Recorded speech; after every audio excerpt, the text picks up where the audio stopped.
السلام عليكم، ازيكم؟ حلقة جديدة من برنامج اجتماعيات. النهاردة عايز اكلمكم عن لما تيجي تشتكي لواحد يقول لك ما انا كمان تعبان. تقول له اصل انا، يقول لك ما انا كمان. فانت مش عارف تكلمه. حاجة متعبة الصراحة. يعني تيجي تكلم حد تشتكي له من حاجة يروح قايل لك نفس الحكاية.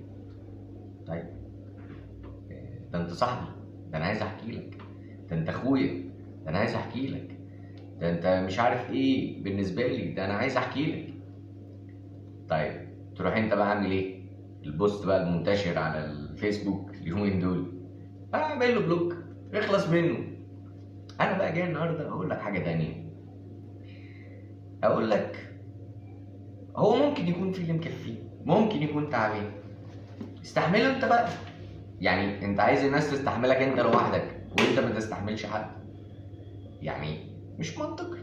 يعني لازم تكون الموضوع زي ما هو. انا عايز اشتكي، ممكن كمان اللي قدامي طب انت بتشتكي من ايه؟ طب انت عاوز ايه؟ طب انت حاسس بايه؟ ما انا صاحبه انا كمان. يعني هو بيكلمني على ان انا صاحبه، وانا بكلمه على ان هو صاحبي. يعني العلاقه واحده. فانا جاي اشتكي له، اقول له انا تعبان من كذا، يقول لي انا كمان والله تعبان من كذا. طب تحكي انت الاول ولا احكي انا الاول؟ بسيطة يعني، من غير ما نشتم بعض وننتهك مع بعض ولا. ده احنا كده بقى مش صحاب، احنا كده مش طايقين بعض. يعني احنا كده مش نافعين.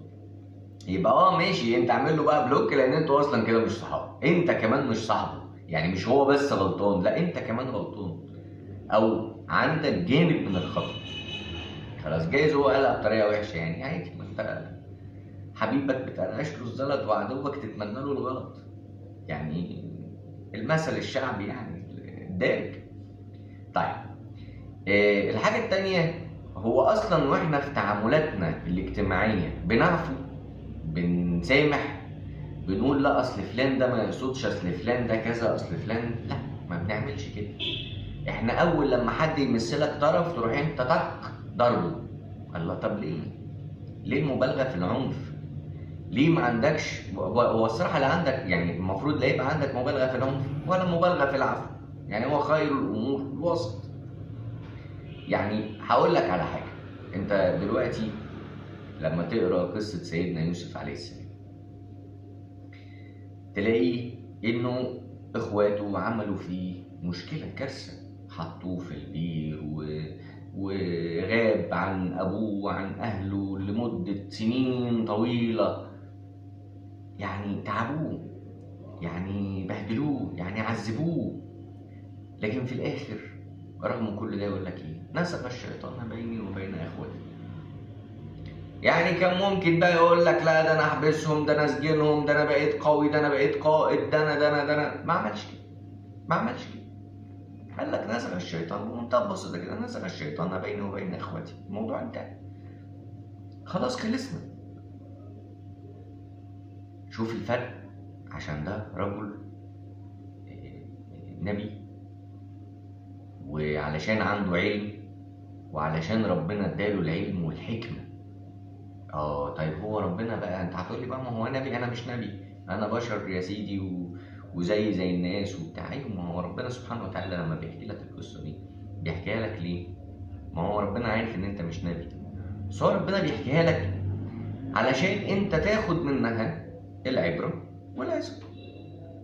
والله تاخد بالك في علاقاتك الاجتماعية، وتبقى يعني تحاسب. يعني لا تحب تفرق بين ولادك، ولا تحب ده اكتر من ده، ولا تكون يعني في المشاكل لما تيجي تحكم ما بينهم ما تجيش على ده وتسيب ده. يعني بالراحة كده، خير الامور الوسط. اخواتك اتعاركوا معاك، معلش خلاص، نسخ الشيطان بينهم وبين اخواتك.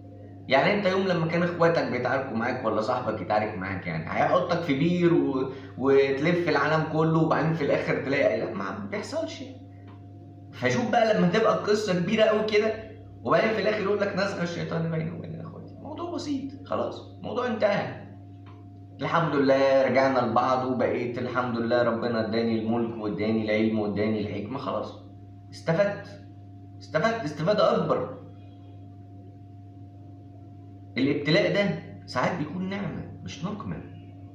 انت عايز تعيش مرحرح، ما عندكش مشاكل، وانت اصلا في دار ابتلاء. يعني انت اصلا عايز تخالف المنطق، عايز تخالف الحياة. انت شايف كده، طب ما انت شايف غلط، جايز شايف غلط. انا ما بقولش ان انت تعيش تعبان عشان تروح الجنة، انا ما قلتش كده. لا، انت برضو تدور على حياتك وتدور على سعادتك ولا اخره، بس برضو لازم يبقى عندك العفو، يبقى عندك معلش، يبقى عندك ما اقصدش. ما بقولكش ارهق نفسك، ما بقولكش ارهق نفسيتك، ما بقولش يبقى عندك اكتئاب بقى وتمشي تاخد ادويه اكتئاب عشان انت قاعد عمال تستحمل كل الناس، انا ما قلتش كده برضو. لكن بقول يبقى عندك يعني خير الامور الوسط، لا كده لا يمين قوي ولا شمال قوي، خير الامور وسطها. وخلي علاقاتك حلوه مع الناس، خلي العلاقات حلوه مع اصحابك، مش كل حاجه بقى يلا بلوك بلوك بلوك. لا، دي مش اسلوب بتاع الانسان كائن اجتماعي.